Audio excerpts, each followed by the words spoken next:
New Zealand's parliament witnessed a stormy session. A vote in the parliament was suspended. 2 lawmakers were ejected. A clip showing a young member of the parliament protesting has gone viral.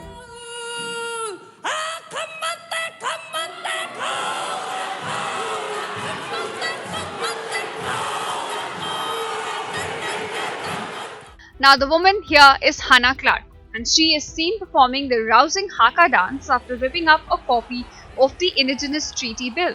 She is seen prompting others to join in the protest.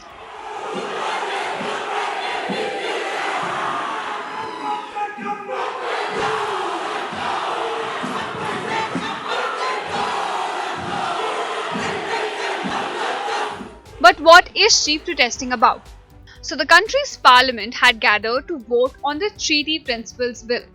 But the 22-year-old disrupted the session by performing the traditional Maori dance of haka, and soon others joined in, eventually leading to brief suspension of the House session. Now the outrage was in response to a controversial proposed law that could redefine agreement between indigenous Maori and the British Crown. So under the proposed principles laid down in the 1840 Treaty of Waitangi, tribes were promised broad rights to retain their land and protect their interests. This was in exchange for ceding their governance to the British Crown, and the treaty was signed between the Crown and over 500 Maori chiefs, and it still guides legislation and policy with regards to the community. Over the years, several rulings by courts and Maori tribunal have expanded the rights of the community, but critics argue that the bill discriminates against non-indigenous citizens. So now, what the new bill would do is that it would extend all those rights to all New Zealanders.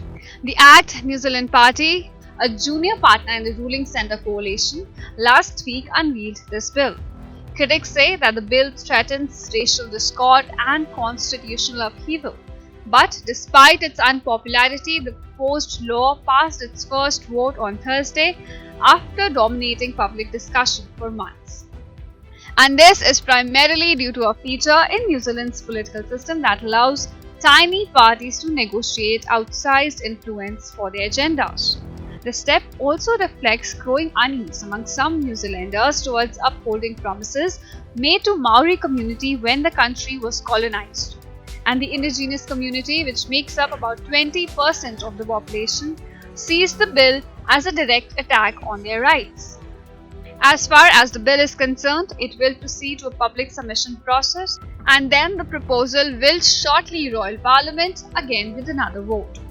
Although the country's Prime Minister is opposed to the bill, he allowed his party to vote in favour of it as part of a political deal. Meanwhile, the protest was not just limited to the Parliament.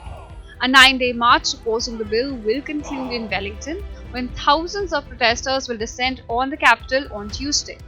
And this is likely to become one of the largest race relation marches in New Zealand's history.